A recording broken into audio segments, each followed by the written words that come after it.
Welcome to another edition of Lodging on Demand. In this episode, Lodging Editor-in-Chief Dennis Nessler sits down with Gary Gray, Chief Investment Officer at 24/7 Hotels. Gray weighs in on a handful of key industry issues such as labor, rising interest rates, and development challenges, while detailing some of the strategies that have helped 24/7 carve its niche within the third-party management ranks. Hi, this is Dennis Nessler, Editor-in-Chief of Lodging Magazine. I'm here today with Gary Gray, Chief Investment Officer for 24/7 Hotels. Welcome, Gary. Thank you very much. Appreciate it, Dennis. Yeah. So, Gary, give me your thoughts on as we kind of round up the year in 23 and head into 24. What are you bullish on the industry in general? What are you looking at going forward? Well, yes, absolutely. We're cautiously optimistic, shall I say. We know the industry's facing a lot of headwinds with what's going on with the interest rate environment, that kind of thing. So that's creating a lot of challenges on that investment side. But for us as a third-party operating company, I think we see lots of opportunity by virtue of kind of who we are and how we've positioned ourselves. So I think generally, yes, we feel very good about the opportunities and the ability to leverage who we are. Sure. And you guys have kind of carved out a reputation in California and kind of in the Western US, right, for managing and operating properties? That's correct. Again, we're a third-party operator. We're based in Newport Beach, California. We've got about 30 properties in the Western US, so we're effectively a regional operator by design, by choice. We operate in again, the Western states, primarily California. Most of our hotels, of the 30, around 30 hotels, are in California, but we've got hotels in Arizona, in Nevada, in Idaho, in Washington. So got a good coverage in the West. Yeah. As you know, as an operator, one of the major issues for the industry is labor, and has been for a number of years, really since COVID.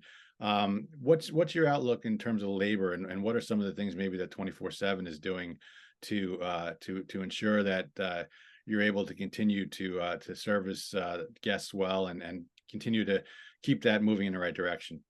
Sure. Well, you mentioned COVID, so maybe I'll start there. The owners of 24/7 were, I think, spot on in their aim to keep everybody at the corporate level and the regional level in place. And so as we were working our way through COVID and coming out of COVID, everybody took some sacrifices so that the team could remain in place. So one of the advantages we had of coming out of COVID is we didn't lose anybody. So we were able to build back and build forward very quickly. We weren't at the that core level. We weren't trying to build back a team. So that really helped us. But look, we're all facing the same environment right now. As you mentioned, labor is just tough. That's kind of top of everybody's mind. I think for us, maybe we put a little bit more pressure on ourselves, because it's not only trying to solve the labor problem, it's trying to find the right people. So it's not just about putting bodies in a position. We're in the service industry, and you've got to find the right people. You've got to find people that's in their core. That's what they do. And so that makes it, I think, additionally hard for us to try and find these right people. Sometimes we have positions that may go a little vacant a little bit longer, because, again, we're looking for that right person. But it is a challenge for sure. Look, we've got other challenges as an industry. I think we're starting as an industry to see things going on with our insurance costs by virtue. It doesn't matter where you are, whether you're on the West Coast, whether you're on the East Coast, with issues with fires, with floods. All of these things are driving the insurance industry to raise rates. So we're feeling that as well. So plenty of challenges. Yeah. Can you maybe just elaborate a little bit in terms of costs and the impact that has on profitability? Certainly from an operator perspective. Well, labor is anywhere from 50% to 2/3 of your costs, right, in operating a hotel. So it's a huge thing that you have to get your hands around. We are trying to work proactively and sometimes take initiatives as it relates to how we deploy that labor, the systems that we put in place to manage that labor proactively through forecasting and looking at where we are with labor, so that we're staffing accordingly. We're trying to anticipate things as best we can to keep control of that. But again, I'm going to say that that we are a group that recognizes we're competing in a marketplace and we want the best people. So sometimes this is a matter of educating our owners in terms of the expectations on the labor side, where it's going to have to go in order to be competitive, to generate good service, to get good scores with the brands, and to provide a quality stay that supports the ADRs we're looking for. Yeah, sure. What are your thoughts in terms of the management landscape? There's been a lot of M&A activity over the last several years. Management companies merging and consolidating, some getting much larger, having a little more scale. What are your thoughts in terms of how the management landscape has changed? And if so, how has that changed kind of 24/7's, way of doing business? Sure. No doubt the mantra seems to be bigger is better. I think we probably take a contrarian view of that. I think that bigger is better is not always the case, and certainly not always the case for every type of owner. Look, if you're an owner of a portfolio of hotels, 10 hotels, 20 hotels, and you approach a management company, you're going to get some attention. So for those bigger management companies that have clients like that, those management companies are probably pretty responsive to those big clients. But if you're an owner and you've got 2 hotels, 3 hotels, look, it's just human nature. What are the odds that you're going to get the attention, that you're going to be top of mind with a large management company? So again, we have purposely stayed regional. That limits our size to some degree, but we're also, again, a management company that consults with our owners. We're there for our owners. I mentioned that a lot of our owners are first-time owners, first-time developers. So we're there to help them get to where they want to go, reach their goals. And you can't do that if you're a big organization. We know all of our owners intimately, and I think that gives us a higher level of service and a better result for our properties. Yeah, sure. I know you have a development background. What's the development environment like right now? I know that costs were pretty high as of the last couple of years in terms of materials and things like that. Obviously, financing is an issue. What are you seeing on the development side? I know you guys have a few things in the pipeline to add to your portfolio of 30 properties or so. What Right. are you seeing on the development side? So, well, obviously, right now in the marketplace at large, really not much. Things are grinding to a halt. It's very difficult to get deals to pencil when not only interest rates are high, but when costs are moving and there's uncertainty. So that uncertainty creates a difficult environment for lenders, for the investors, for everybody involved, right? So at that level, we've seen certainly a dramatic slowdown.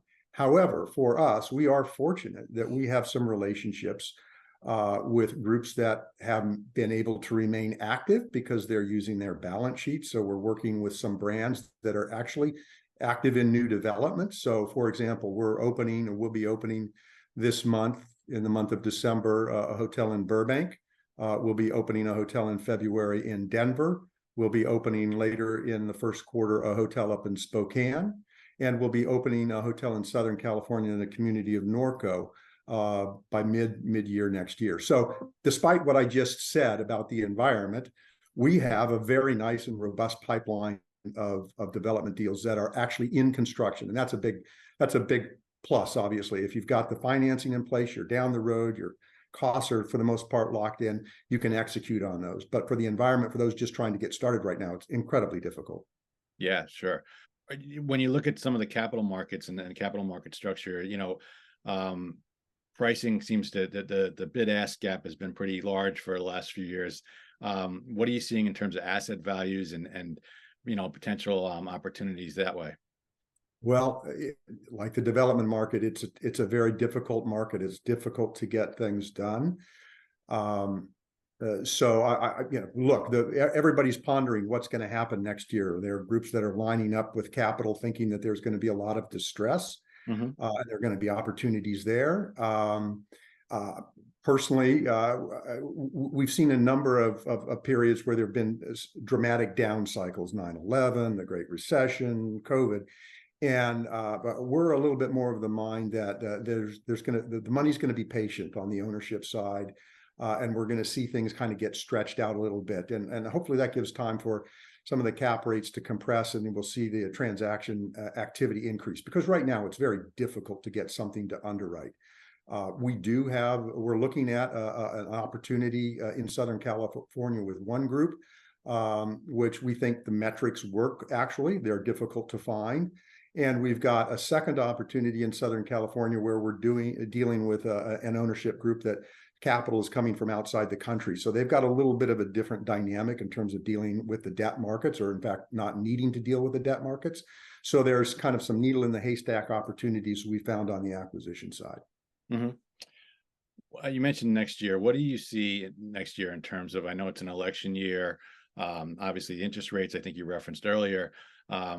Demand, however, seems to be relatively strong for the industry. What's your crystal ball say for 2024? Well, I'd like to think optimistically here that we're successfully going to have that soft landing that people talk about, that with the interest rates coming down, there's going to be a little bit more certainty in terms of people's, the rate of inflation coming down will help bring interest rates at least to some level of stability and ultimately come down. But you're going to see people feeling more comfortable about their expenditures. We benefit, again, from having assets in Southern California. Most of our assets are the premium brand Select Serve, extended stay, lifestyle, and boutique hotels.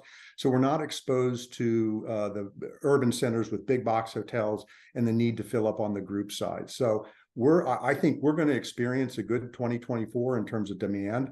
While we did see some pullback in the leisure now coming out of COVID, I think there was that pendulum that swung to an extreme and now has come back a bit. Here in Southern California, we're starting to see travel coming from Asia and the Pacific. So I think we're getting that international traveler that we need back. But again, we're in good markets and we've got good brands. So that's important for us as well.